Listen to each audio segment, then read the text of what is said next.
terima kasih Anda masih bersama Market Review. Saya lanjutkan perbincangan bersama Mas Andre Sunyoto, founder de Boliva, sebuah perusahaan yang kemudian bergerak di sektor food and beverages, spesifiknya adalah di ice cream.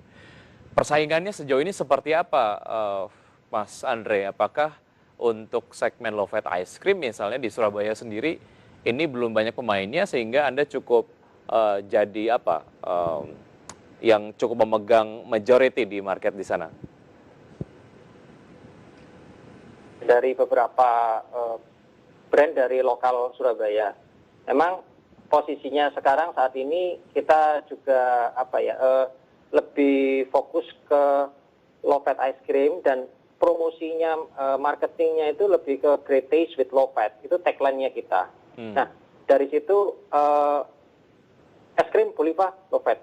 Es krim Boliva. Jadi istilahnya Boliva es krim. Nah, itu yang ingin kita buat top of mind-nya masyarakat Surabaya juga di sini.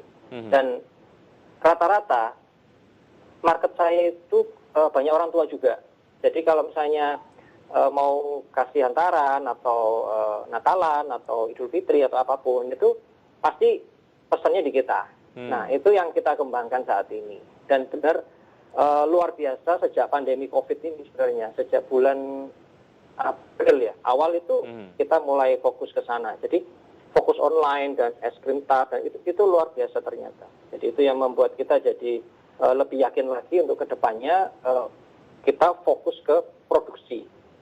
Jadi standarisasi dari hygiene sanitasi di pabriknya, di mesinnya, semua kita fokuskan di sana dulu. Habis itu kita distribusikan. Baik, tadi ketika jeda kita sempat memperbincangkan bagaimana sebetulnya mengelola bisnis dengan sistem waralaba ini cukup challenging, apalagi ketika menemukan pattern yang tidak terlalu fokus ataupun mungkin tidak terlalu detail, apalagi bicara mengenai sebuah produk es krim yang cukup fragile. Suhunya salah sedikit saja ini akan membuat produknya sudah tidak baik lagi begitu ya. Nah, dari sisi produksi Anda kemudian tadi sampaikan ingin dikuatkan dan juga mungkin distribusi lah nanti. Seperti apa ke depannya, Mas Andre? Yang pertama sih pasti kita perbaiki semua apa yang di sistem produksi kita. Jadi flow-nya itu nanti kita rapikan lagi, kita sempurnakan lagi dari yang sudah ada. Nah, dari situ itu memang kita juga berharap dan ingin nanti suatu saat mendapatkan sertifikasi halal, terus dapat semacam kita ISO 9001-2008 atau dan seterusnya. Nah, itu yang nanti akan kita laksanakan di akhir tahun atau tahun depan. Baik, ya kemarin sempat join di IDX Incubator di Surabaya, Jawa Timur. Apa yang di-workshopkan di situ dan apa yang didapat dari kegiatan itu, Mas Andre? Sebenarnya IDX Incubator itu pelatihan yang menurut saya luar biasa karena pengalaman yang tidak bisa didapat lah istilahnya, benar-benar exciting banget. Dan setiap pelatihan saya usahakan tidak absen atau tidak hadir atau pasti selalu hadir seperti itu. Nah, materi-materi yang disajikan itu guest speaker-nya itu luar biasa. Jadi ibaratnya saya itu dapat S2 secara gratis istilahnya. Jadi pengalaman mulai dari pemikiran business plan waktu itu harus identify market, bagaimana maintain, bagaimana marketing, bagaimana keuangannya, bagaimana perpajakannya dan seterusnya. Itu mungkin pengalaman yang buat saya selama bekerja itu ini luar biasa pengalamannya. Oke, dan yang paling penting adalah sebetulnya ini diarahkan untuk dapat IPO begitu ya. Nah, menuju ke sana apa yang dilakukan dari kultural perusahaan sendiri, Mas Andre, supaya targetnya untuk kemudian nanti mungkin IPO dan siap ekspansi secara luas begitu, itu bisa tercapai?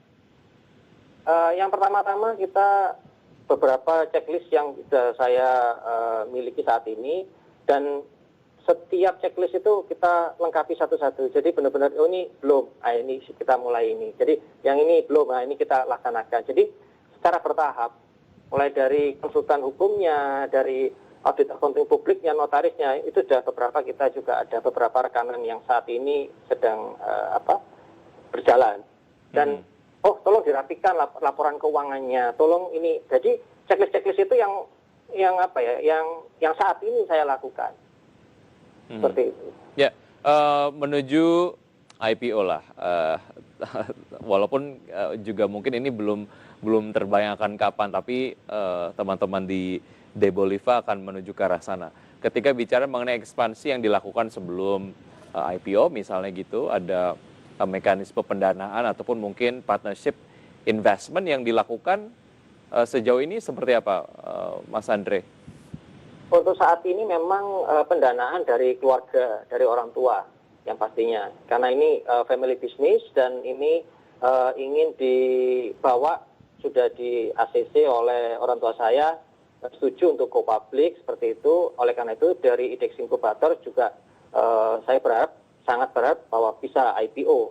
Nah memang tantangannya itu luar biasa banyaknya. Jadi memang harus pelan-pelan harus dipastikan. Jadi jangan sampai nanti waktu IPO bagus di sesaat aja, tapi nanti di perjalanan 1, 2, 3 tahun setelah IPO itu turun. Nah itu yang harus kita antisipasi saat ini. Jadi beberapa poin-poin yang saya ikut pelatihan itu banyak sekali IPO yang kurang bagus atau seperti apa itu. Baik. Kita note, kita catat semua. Jadi itu yang buat kita untuk berarti harus kita lakukan seperti ini. Jadi istilahnya perencanaannya itu harus jujur aja harus benar-benar matang sih, benar. Ya, cukup excited untuk melihat Deboliva ice cream, low fat ice cream begitu. Ini akan tersebar di banyak daerah di Indonesia. Baik, Mas Andre, terima kasih sudah bergabung bersama kami di Market Review. Sukses untuk Deboliva. Sampai jumpa, sehat selalu. Ya, dan demikian perbincangan kami bersama beberapa narasumber dalam program Market Review. Semoga perbincangan kami dapat memberikan inspirasi untuk Anda. Saya Wiki Adrian, undur diri. Terima kasih, sampai jumpa.